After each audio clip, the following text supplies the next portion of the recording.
করতে গেলে থানা থেকে পারমিশন লাগবে, রাত 12টার পরে মাইক চালানো যাবে না। আলেম ওলামা দাড়ি টুপি নিয়ে রাস্তায় বার হলে পশুর মতো গুলি করে দেওয়া হচ্ছে। তার নাম হলো শেখ হাসিনা। গত কয়েকদিন আগে থেকে বাংলাদেশে যে আন্দোলনটা শুরু হয়েছে, ছাত্রদের আন্দোলন, অনেকে দেখেছেন না খবর? কি আন্দোলন?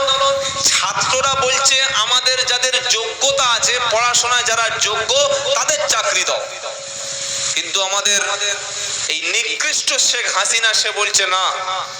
1971 সালে বাংলাদেশ স্বাধীন হওয়ার জন্য যারা লড়াই করেছিল তাদের বংশধর, তাদের নাতিপুতিদের জন্য স্পেশাল কিছু কোটার ব্যবস্থা করে রেখেছে। তার মানে কি?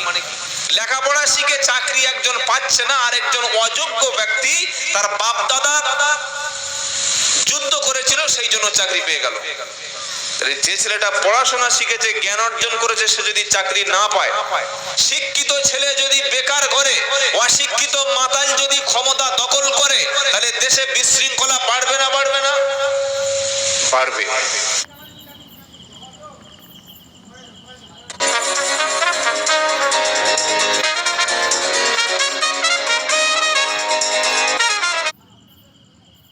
দখল করে, তাহলে দেশে বিশৃঙ্খলা বাড়বে না? বাড়বে না? বাড়বে। এই আন্দোলন যখন ছড়িয়ে পড়লো বাংলাদেশে, গোটা বাংলাদেশের মধ্যে আজকের এই সন্ধ্যা রাত 10টা পর্যন্ত আসা পর্যন্ত দেখলাম 40 জনের উপরে ছাত্রকে স্কুল কলেজ ইউনিভার্সিটির ছাত্রদেরকে গুলি করে করে শহীদ করে দেওয়া হচ্ছে। এই নিকৃষ্ট হাসিনা সব সময় নামাজে দোয়া করি, আল্লাহ ফেরাউন দেখি নাই, কিন্তু আমাদের বাংলাদেশে একটা ফেরাউন আছে।